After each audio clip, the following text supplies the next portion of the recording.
시간에 202번 프레온 냉동 상태에서 냉매가 크랭크시에서 끌어올라서 피스톤 위쪽으로 넘어가가지고 막 이렇게 거품이 막 넘어가는 현상. 이렇게 거품이 일어나는 것은 오일 포밍이라고 했죠.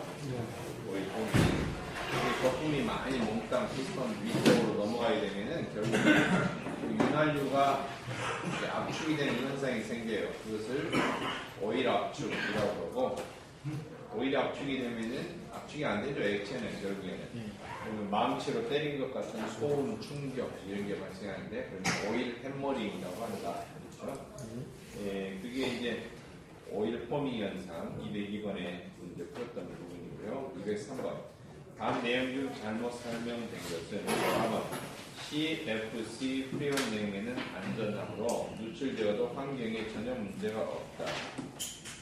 누출되면 안 돼요. CFC는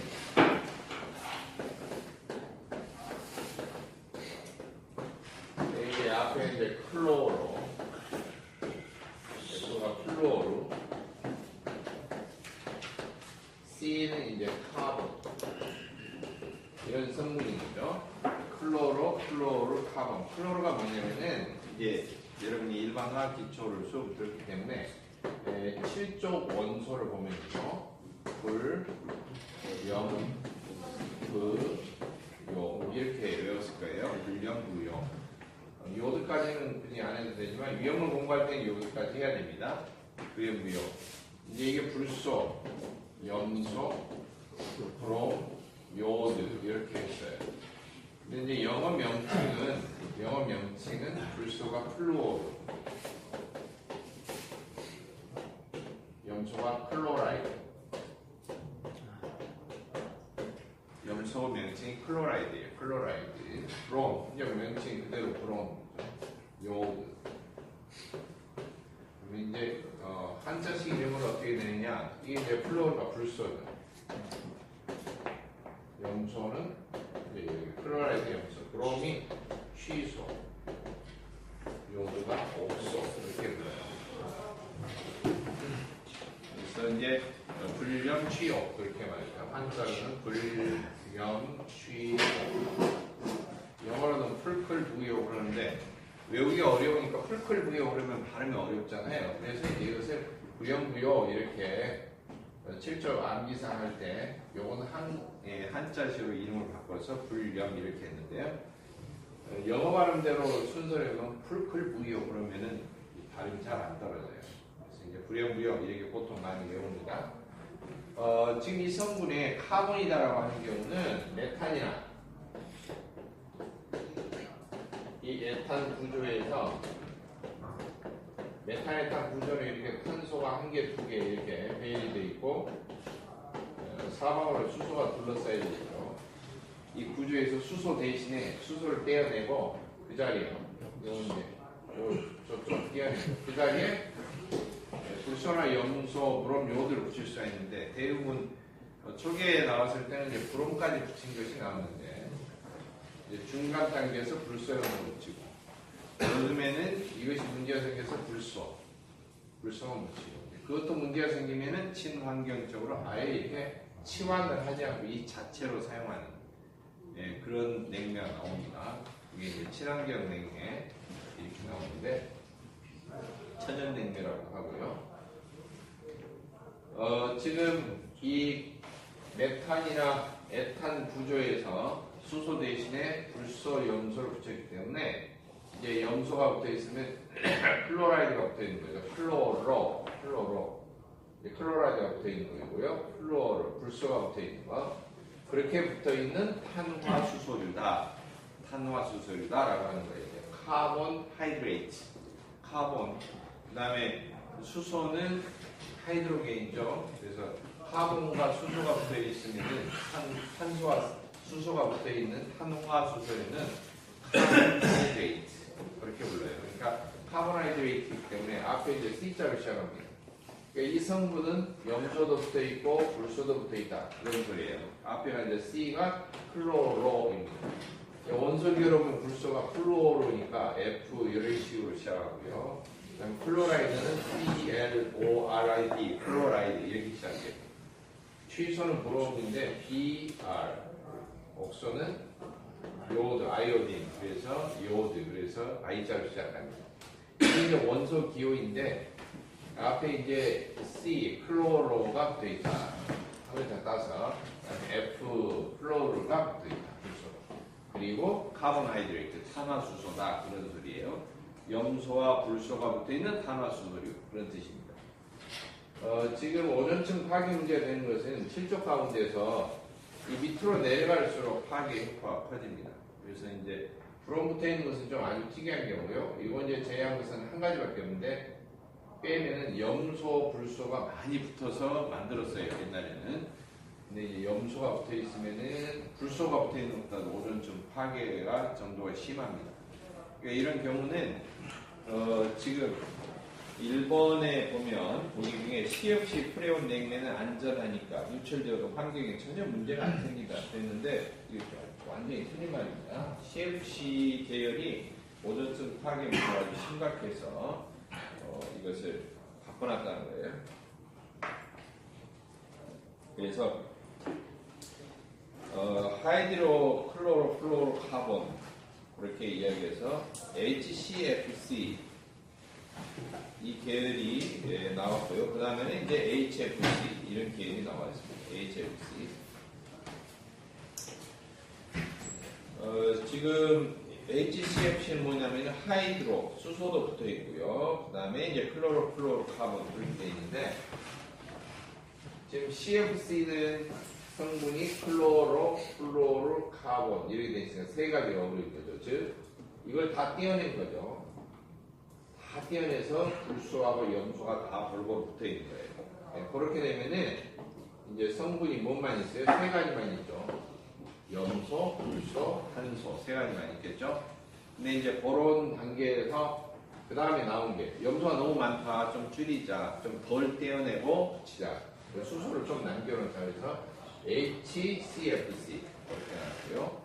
그 다음에 염소는 아예 붙이지 말자 그러면 염소는 클로로는 붙이지 말자 해서 HFC 계열이 나왔어요. 그러니까 지금 냉매가 편을 만드는 것이 이제 CFC 그 다음에 좀 덜 떼내자 수소를 좀 남겨놓자 그러면 HCFC 그 다음에 요것은 요것이 뭐라고요? 이게 염소라고 했죠 가운데 이 염소인데 염소를 아예 붙이지 말자 파괴가 너무 심하니까 그래서 HFC 이렇게 되면 이제 수소를 남겨놓고 불소를 그냥 조금씩만 붙이는 것이고 이제 탄소 남아있고 이런 계열인데요.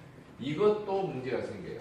가장 오존층 파괴 문제가 심한 것은 CFC 계열 오존층 파괴한다. 그래서 좀 덜 떼어내고 염소를 조금 붙이고 수소를 좀 남겨놓자. 네, 그러면 염소가 덜 붙겠죠. 이제 이 정도 단계인데 이것도 심하다. 그러니까 HFC가 됐어요. 이건 이제 오존층 파괴는 거의 제로에 가까워요. 네, 이 냉매는. 그런데 좀 성능도 떨어질 뿐만 아니라 문제는 지구온난화 문제가 새로 발견된 거예요. 그러니까 이제 프레온이 아무래도 인조 제품이잖아요. 자연계에서는 프레온이 만들어질 수가 없어요. 자연계에서는 공장에서 합성해서 만듭니다. 그런데 이제 이 지구온난화 문제가 지금 가장 큰 가스가 이산화탄소죠. 탄산가스 농도가 높아지면은 마치 지구 겉에다가 이렇게 비닐하우스 씌우는 것처럼 온난화 현상이 생긴다고 해요. 그러니까 이제 그것은 태양빛은 투과해서 들어오는데 지구에서도 열을 발산해요. 사람 몸이 체온을 발산하듯이. 이제 그래서 이제 지구에서 발산하는 열을 지구의 복사열이라고 합니다. 근데 복사열이 잘 발산이 안 되는 거예요. 그러니까 이제 지구에서 발산하는 열은 이렇게 갇혀서 후끈후끈한데 태양에서는 계속 쏟아지고 그러니까 지구와 지표면의 온도가 점점 올라가는 거예요. 가장 큰 문제가 이제 남극, 북극의 빙산이 녹아서 북쪽에 보면은 캐나다 대부분의 면적을 차지하고 있는 그린랜드 같은데 빙하가 다 녹아내려서 지금 거의 면적이 드러난다. 뭐 짧게는 몇십 년 안에 이게 완전히 다 북극 쪽으로 빙하가 녹아버려서 땅이 드러난다. 그리고 바다가 드러난다. 그렇게 되면은 사실 그 빙하가 있는 것으로 해서 지구가 이 사기들이 생기고 이 계절 이 조절이 됩니다. 조절이 되는데 그렇게 되면은 이제 큰일이죠. 조절이 안 돼요. 더울 때는 팍 덥고 사막 같은데 안 생겨야 되는데 팍 사막이 생겨. 추울 때는 엄청 춥고요. 컨트롤이 안 돼서. 우리나라도 영향을 받죠? 우리나라 지금 봄, 가을 거의 사라진 거 아시죠? 옛날에는 3개월, 3개월, 3개월, 3개월, 봄, 여름, 가을, 겨울 이렇게 계절을 나눴어요. 그런데 지금은 봄이 길면 관측을 해보면 평균 기온으로 관측을 하잖아요. 하루의 평균 기온. 이렇게 보면은 봄이 제대로 된 봄은 한 달 반 정도? 2달에서 한 달 반이에요. 그러니까 그만큼 여름이 길어진 거고요. 근데 여름도 온전한 여름이 아니에요. 그게 제대로 된 여름이 아니고 장마철도 부분이 없어지고 마치 또 건기, 우기 이런 식의 기후가 돼버리고 겨울도 보면은 여름 끝나고 나서 가을이 충분히 옛날에는 있어갖고 단풍놀이도 막 이렇게 한참 가고 그랬는데 지금 단풍 들기 시작합니다. 그러면 무궁화꽃이 피었습니다. 딱 거기 돌리면 다 떨어지고 끝나 겨울 와버려요 벌써. 그렇죠. 가을도 길면 한 달, 제대로 된 가을이 한 달이나 한 달. 그러니까 1년 연중에 봄, 가을 합하면 3개월밖에 안 되고 대부분 여름하고 그다음에 겨울하고 이렇게 됐어요. 기온이 좀 이상하게 됐어요. 그렇죠. 그게 이제 바닷물의 온도도 엄청 올라가고 우리나라가 세계 그 덮고 있는 바다 중에서 가장 기온 온도가 심하게 상승한 바닷물 동해바다라고 해요. 동해바다. 우리나라 동해가 전 세계 바다 중에서 제일로 이렇게 온도 상승이 해수의 온도 상승이 제일 심한 바다가 동해바다라고 그럽니다. 일본에는 걱정 없는가 몰라요. 일본에는 없는 나라 바다죠. 우리 기억에는 없어요. 일본에는 원래 없습니다. 동해바다 그래서 우리나라가 가장 기후 변화를 엄청 많이 겪는 영향이 큰 나라 중에 하나예요. 이게 단순히 아이들 더우면 덥고 많으면 말지 그게 아닙니다. 그게 아니에요. 옷 장사하는 것도 벌써 이렇게 확 달라지죠. 지금 여러분도 옷 차림 어때요? 옛날에는 계절별 구분이 딱 갔는데 지금 종잡았어. 왜? 낮 기온이 3, 4도인데 아침 기온이 10도, 12도야. 그럼 옛날 같으면은 거의 막 초가을 날씨, 막 가을 날씨, 막 이런 날씨잖아요. 아침이. 근데 낮은 초여름이야. 그러니까 옷을 어떻게 입어야 될지 몰라. 타임즈 보면 반팔에다가 보세요. 두꺼운 이제 파카 입으신 분도 있고, 저도 추워요. 아침에 막 머리가 아파요. 옷차림이 다양하잖아요. 오늘 반팔에다가 옆에 짝꿍 벌써 겉옷 걸치고. 사계절이 다 한겨울만 빼놓고 다 들었어요. 세 개 계절이 다 들어있어요. 좀 그런 식이에요. 그래서 환경 피해가 없다라고 하는 게 아니에요. 주범이 이거 프레온이라고 하는 가스가 오존층 파괴하지 막 이렇게 하다 보니까 오존층 파괴만 문제를 삼아서 이렇게 개발했어요. 오존층 파괴가 되는 가장 큰 영향이 뭐냐면은 지구가 이렇게 있으면은 태양에는 좋은 빛만 오는 게 아니라 태양에서 나오는 여러 가지 우주선, 자외선, 아주 X선, 기타 등등 몸에 해로운 것도 엄청 많아요. 눈에 보이는 가시광선만 있는 게 아니라 그래서 이제 파장으로 치면은 빨간색 바깥쪽의 범위의 빛, 그 다음에 보라색 바깥쪽의 범위의 빛, 무지개로 하면 빨주노 쪽 파남고 이제 빨간색 바깥쪽이면은 불굴적에서 적외선이고요. 이제 보라색 바깥쪽이면은 보라자, 네? 자색이 보라색이에요. 알겠죠? 그 다음에 여러분 이제 보라색보다 조금 붉은 빛을 띠면 자주색이라고 그러죠. 자주색. 그 자주색이 뭐냐면 자가 보라자이고요. 주는 불굴주예요. 인주밥 할 때 인주, 불굴주자입니다. 불굴적도 기고 불굴주예요. 근데 불굴적과 불굴주는 약간 빛깔이 약간 틀려요. 원래 사실. 불굴주는 선홍색에 가까운 것일 때는 불굴주를 쓰고요. 붉을적이면 약간 검붉은색일 때 붉을적자를 써요, 사실. 그래서 적색보다는 주. 그러니까 여러분 적황색 그렇게 안 하고 주황색 그렇게 말해요. 주황색. 노란색하고 합해진 거예요. 그러니까 그건 밝은 빨강은 주로 쓰고요. 약간 어두운 빛깔의 빨강은 적을 쓰는데 알겠죠? 이게 이제 자주색이라고 할 때는 그런 뜻이에요. 보라색과 밝은 빛깔이 나는 빨간색이 섞어지면은 그 중간 색깔이 돼요. 진달래 철쭉 핀 것처럼 자주색처럼 그런 색깔이 되죠. 그 자주가 보라와 붉은색이 합쳐졌다. 그 보랏빛 바깥쪽으로는 사람 눈은 못 봐요. 빛은 빛이에요. 분명히. 빛은 빛인데 보지 못하는 빛이에요. 전체 파장을 놓고 보면 사람 눈으로서 보는 빛은 아주 조그만 부분만 봐요. 네? 근데 이제 우리가 생각할 때 뭐 별 볼 일 없는 동물들, 카멜레온이나 뭐나 이런 것들, 특이한 동물들은 사람 눈으로 볼 수 없는 파장의 빛을 보는 동물들도 있어요. 문제는 보라색 바깥쪽으로 넣자면 에너지가 너무 세요. 강해요. 그런 것을 보라색 바깥쪽에 있는 빛을 자외선이라고 해요. 자외선. 바깥 외자를 써서. 센 것은 잠깐만 살짝 쪼이면은 에너지가 강해서 생명이 죽어요. 그러니까 이제 살균할 때도 쓰여요.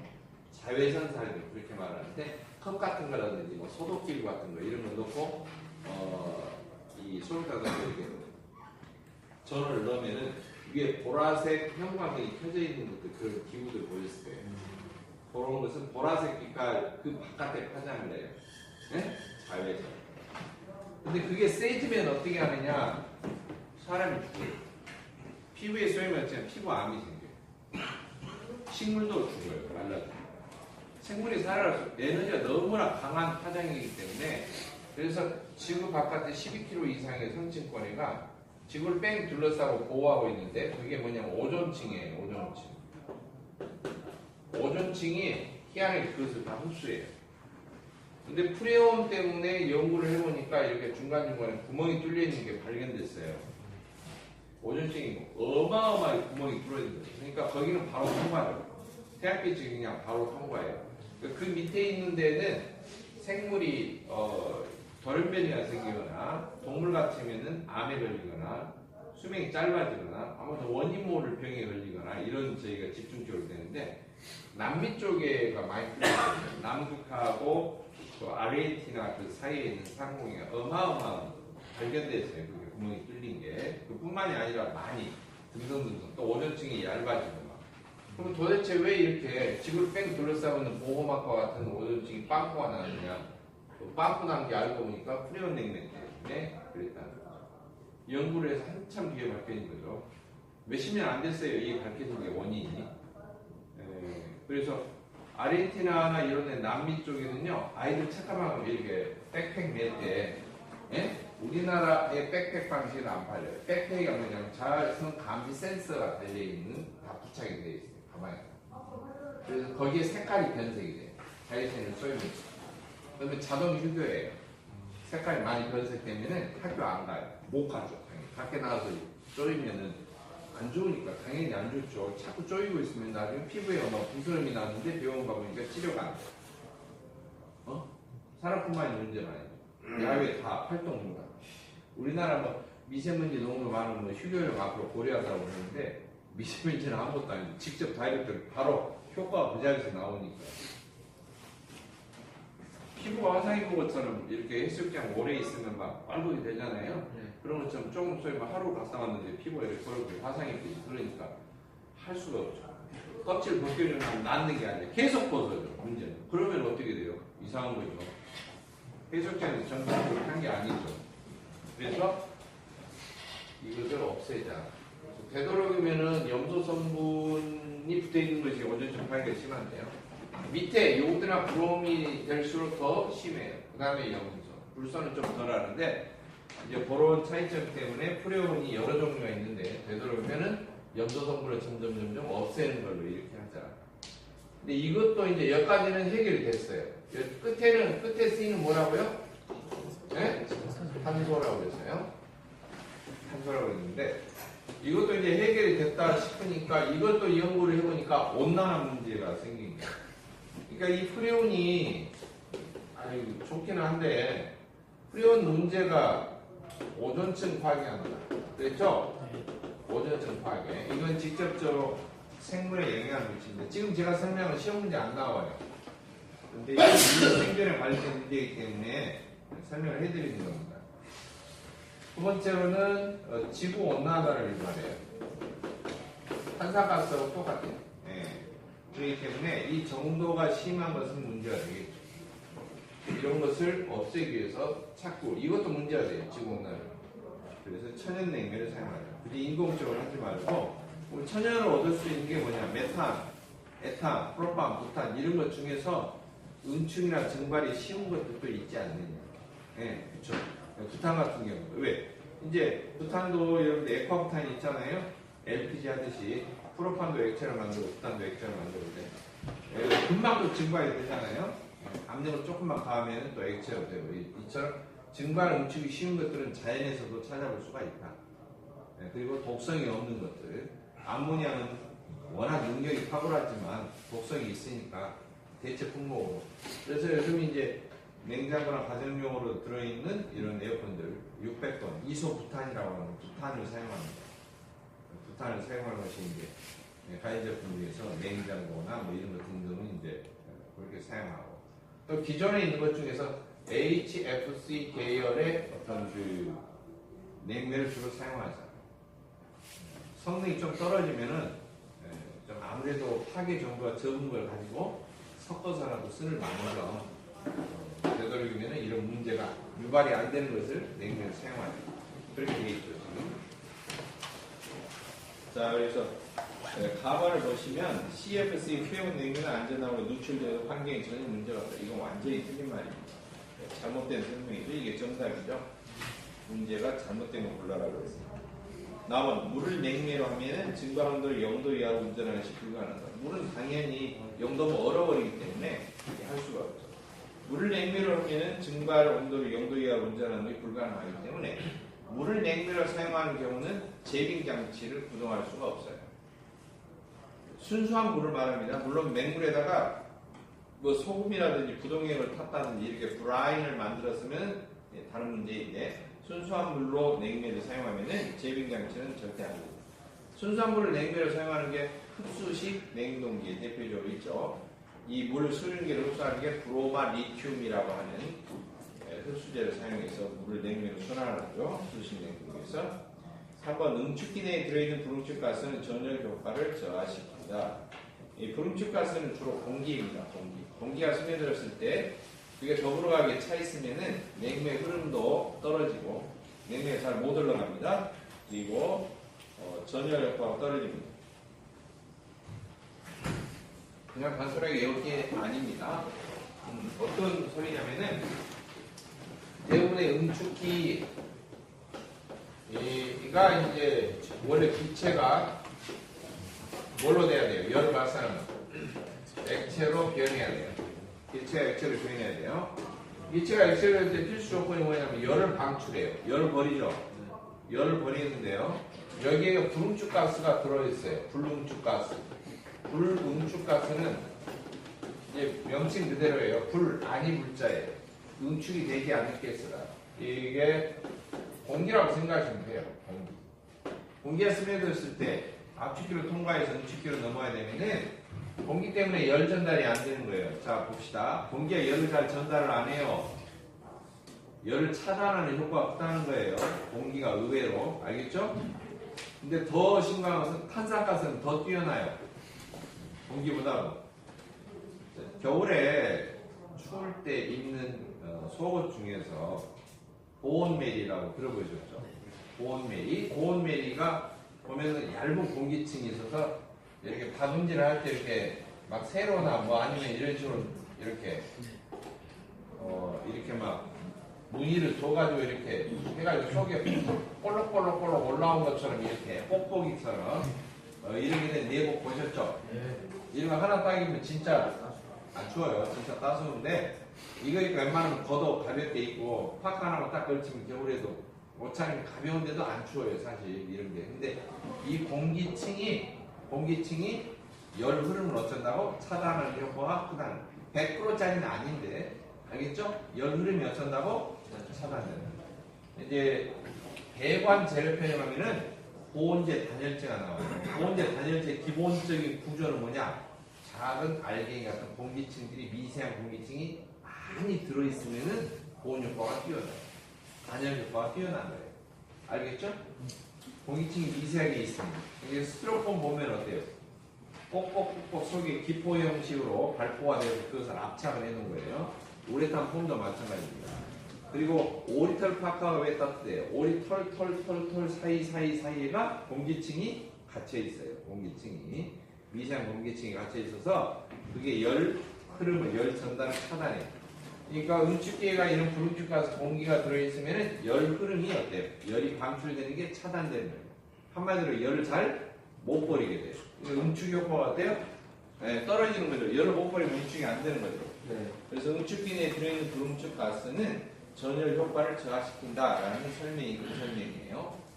지금 한 문제를 객관식 문제 풀이하는데 마치 중간 시점 길게 해주는 이유는 여러분이 복습할 시간도 드물고 하기 때문에 제대로 문제를 설명을 듣고 이해를 해버리면은 답을 찾기가 매우 수월해요. 아시겠죠? 네. 단순하게 운전면허처럼 3번에 답 2번, 문제 4번은 3번 이런 식으로 하면은 나중에 골라라 그럴 때는 나가라 다 나가라 이렇게 쓸 수도 있으니까 복습을 굳이 많이 안 하더라도 한 번만 읽어보면 알 수 있겠고. 4번 이온 냉동 장치는 초저온 냉각에 사용되는 것이다. 이온 냉동 장치는 밑에 초저온에서 작동되는 냉동기가 있고 그 위에 쪽의 온도에서 작동되는 일반 냉동기가 있어요. 초저온에서 작동되는 냉동기가 열을 수월하게 버리려면 초저온에서 작동이 되면은 초저온 냉동기 증발기는 영하 70도, 80도, 100도 이하까지도 작동이 됩니다. 그럼 응축기가 별로 안 뜨거워요. 응축기가. 왜? 압축기가 부담이 되니까 완전 초저온에서 증발기에서 빨아들이면 응축기 자체에도 온도가 낮아요. 온도가 낮다는 말은 밖으로 열을 잘 못 버립니다. 열을 잘 못 버리니까 그 응축기를 시켜주기 위해서 냉동기를 또 하나 추가로 동원하는 거죠. 냉동기 증발기로 열을 빨아들여 버리죠. 그런 것을 캐스케이드 응축기다 그랬죠? 네. 그래서 초저온 냉동장치에 이온 냉동장치가 이용됩니다. 이렇게 냉동기 자체가 두 개로 별도로 따로따로 떨어져 있는데 초저온 쪽에 응축기를 그냥 일반 온도에서 작동되는 냉동기 증발기를 같이 물리는 거예요. 그렇게 하면 열을 잘 뺏어내겠죠? 그렇게 작동되는 것이 이온 냉동이라고 합니다. 1번이 틀린 거고요. 204번. 냉매에 대한 설명으로 틀린 거 204번. 암모니아는 동이나 동합금을 사용해도 좋다. 틀린 말이죠. 네. 암모니아는 불이와 만나면은 착엽을 생성한다. 암모니아는 불이 만나면은 뭘 생성한다고? 착엽. 착염 생성이라고 해서 화학적으로 제가 분류를 여러 차례 설명을 드렸습니다. 착염 생성한다는 건 구리가 중심 원소가 되고 아모늄 기압 옆에 막 덕지가 붙어요. 그러니까 이게 구리가 부스러기처럼 떨어져 나옵니다. 떨어져 나와서 부식이 되는 거예요. 그래서 구리를 사용하지 못한다. 그러면 이제 일반적으로 파이프 배관 같은 거 이런 거 사용할 때 구리를 사용 안 하면 대별되는 게 뭐가 있냐면 쇠로된 배관이에요. 강관을 사용한다. 암모니아 강관을 사용한다. 그 다음에 구리는 사용하지 않는다. 반대로 프레온은 성질이 반대이기 때문에 뭐예요? 구리관을 사용한다. 동관을 사용해요. 집에 간장용 에어컨 이런 거 연결할 때 보면 다 동관 사용하죠? 자, 그 다음에 나번 R12번, R22번은 강관을 사용하지 못하는데 강관 사용하면 안 돼요. R22번은 뭐냐? 프레온이에요. 프레온. 오늘 시간에 문제를 좀 풀고 냉매 나가는 김에 지금 프레온 넘버 붙이는 거, 번호 붙이는 거 배울 거예요. 자, 3번 암모니아는 물에 잘 용해가 된다. 그렇습니다. 암모니아는 물과 섞이고 기름하고는 안 섞여요. 대신에 프레온은 반대입니다. 프레온은 기름과 똑같은 구조예요. 그래서 윤활유 기름하고는 잘 섞이는데 물에는 용해가 안 됩니다. 프레온은. 다음은 암모니아 액체는 냉동기보다 가볍다. 네, 맞습니다. 틀린 거 골라라 했는데 지금 암모니아는 동합금을 사용해도 좋다 이렇게 되어 있어요. 근데 R12, 22는 사실 강관을 사용해도 좋다 이렇게 되는데 권장하지 않아요. 이유는 근데 강관을 사용해서 당장 사고가 일어나는 것은 아니에요. 사실 아니죠? 아닌데 권장할 때 되도록이면 동관을 사용하라는 거예요. 마치 암모니아하고 구리하고 만나면 바로 부식이 된다. 이렇게 되는 것하고 프레온이 강관하고 반응하려면 꼭 한 가지 과정을 중 수분이 촉매화되어서 뭐가 생성이 돼요? 보온고압에서 HF 유산이나 HCl이 생성이 돼요. 그렇죠? 생성이 되면은 그 다음에가 이제 뭐냐면 강관을 심하게 부식시킬 우려가 있어요. 그러니까 직접 반응을 해서 바로바로 이렇게 부식이 일어나고 그런 것은 아니라는 거예요. 프레온하고 강관하고 바로 접촉하면 바로 부식이 일어난다? 이거 아니에요. 알겠죠? 프레온하고 바로 반응이 일어나는 것은 마그네슘입니다. 그 다음에 마그네슘 2% 이상 포함되어 있는 알루미늄 합금 같은 거. 이런 것은 바로 반응이 일어나는데 프레온하고 강관은 사실 바로 부식이 일어나는 건 아니고 중간 단계에 수분이 있고 고온고압 하에서 프레온이 분해가 되면서 프레온 성분들이 뭐 탄화수소이지만 거기에 뭐 염소도 있고 불소도 들어있고 뭐 이런 거 등등 들어있잖아요. 그죠? 그런 것이 반응을 일으켜서 HF 불화수소산이나 HCl 염산이 생성된 다음에 이것하고 강관하고 반응을 해서 부식 우려가 있다라고 하는 거예요.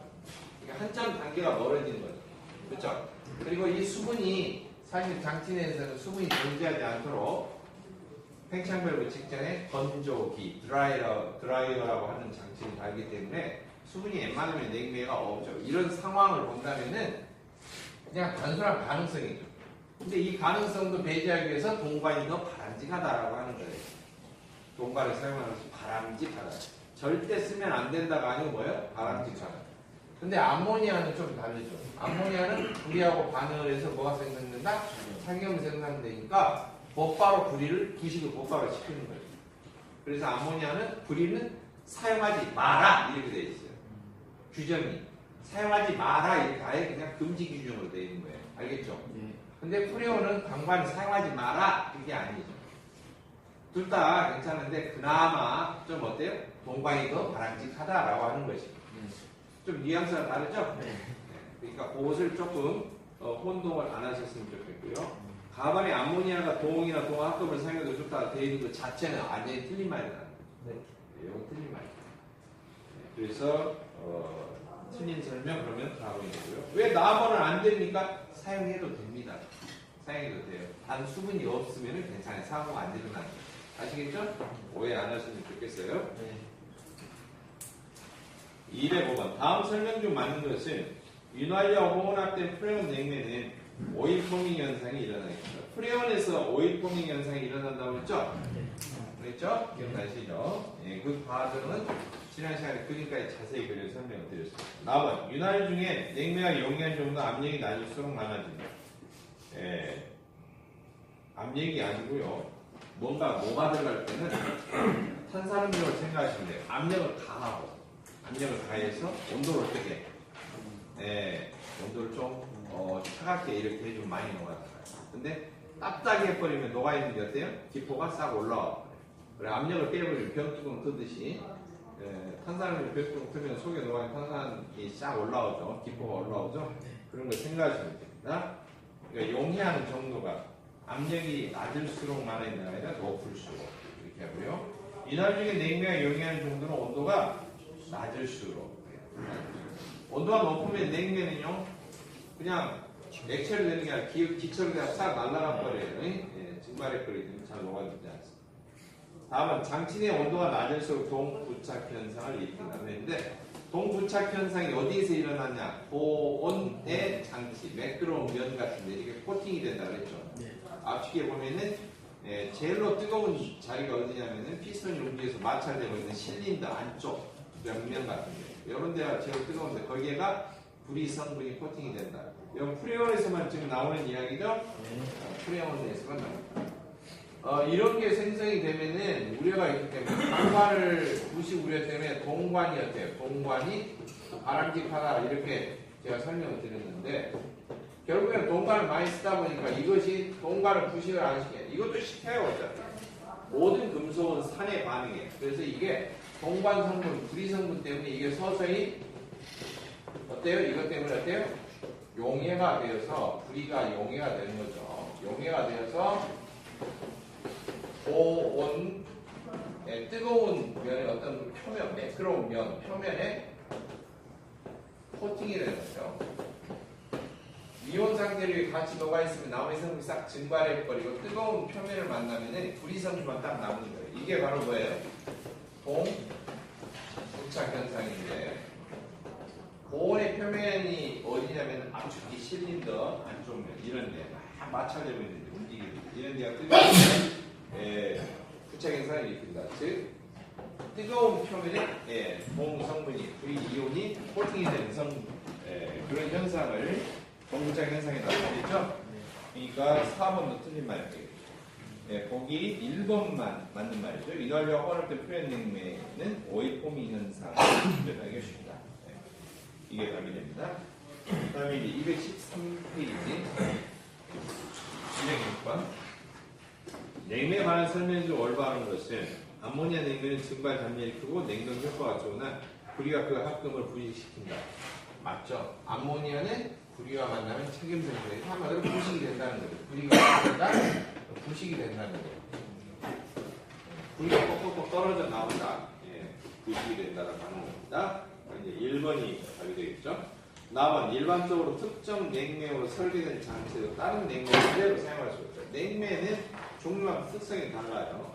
그리고 요구되는 압력도 다 다르고요. 증발기, 응축기, 압력도 틀리고 온도도 틀립니다. 그래서 그대로 막 다른 냉매 집어넣고 사용할 수 없습니다. 다음은 프레온 냉매 누설할 때 리트머스 시험제 청소를 보냅니다. 지금 암기법에서 했었죠. 암리청 그렇게 외우라고 했죠. 암모니아 냉매일 때 리트머스가 청소를 변한다. 리트머스는 산성과 알칼리성을 구분을 하는 그런 지수예요. 숫자로 나타내서 계산을 해서 나오는 겁니다. 용액 중에 수용액 중에서 물에 녹아서 단서가 있죠. 물에 녹아서 수소이온을 내면은 산, OH 수산기이온 내면은 알칼리 이렇게 화학이 되었죠. 그래서 수소이온이 얼마나 나오는지 그것을 계산을 하는 거예요. 지수로 로그 함수를 계산하는 겁니다. 로그 함수의 역수예요. 되게 복잡한 이야기죠. 근데 숫자로만 알면 돼요. 0부터 14까지 계산이 돼요. 0점 어디까지? 14까지. 그래서 가운데가 7인데요.